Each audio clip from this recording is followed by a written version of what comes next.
இன்றைக்கி என்ன lunch box recipe செஞ்சேன்னு பார்க்கலாமா? இன்றைக்கி ரொம்ப ரொம்ப சிம்பிள். எங்களுக்குமே பசங்களுக்கும் தான். இன்றைக்கி லஞ்ச் பாக்ஸ் ரெசிபிக்கு பசங்களுக்கு ஃப்ரைட் ரைஸ் தான் செஞ்சு கொடுத்தேன். எங்களுக்கு வந்து பார்த்திங்கன்னா ஒரு 2-3 நாளாக செம்ம சளி பிடிச்சிக்கிட்டு மூக்கு விடுவது நிற்கவே இல்லை. ஆவி பிடிச்சி பார்த்தாச்சு, கஷாயம் போட்டு சாப்பிட்டாச்சு. சரி ஓகே, ரசம் வச்சு சாப்பிட்லாம் அப்படின்னு தோணுச்சு. ரசமெல்லாம் ஒரு சாப்பாடா அப்படின்னு நீங்கள் கேட்குறது என் காதில் விழுது. ஏன்னா நானுமே சின்ன வயசில் இப்படி தான் ரொம்ப திம்மராக பேசிகிட்ருப்பேன். ரசத்தெல்லாம் எவன் சாப்பிடுவான்? இதெல்லாம் வந்து சைட் டிஷ்க்கு சாப்பிட்றது. மெயின் டிஷ் என்ன அப்படின்னு கேட்பேன். ஆனால் இப்போ நமக்கு தேவைன்னு வரும்போது கண்டிப்பாக அதை தேடி நம்ம போகிறோம் இல்லையா? ஸோ அந்த மாதிரி தான்.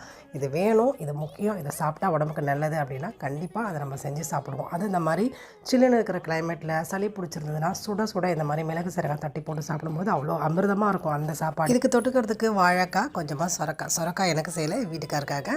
அதுக்கப்புறமா கொஞ்சமாக வந்து நேற்று மீந்த சாதத்தில் புளி சாதமும் செஞ்சு மதிய லஞ்சு முடிச்சாச்சு. ரசம் பிடிக்காதவங்க ஜுரம் வந்தால் கூட நான் ரசத்தை சாப்பிட மாட்டேன் அப்படின்னா மறக்காமல் கீழே கமெண்ட்டில் ஷேர் பண்ணுங்கள். தேங்க்யூ.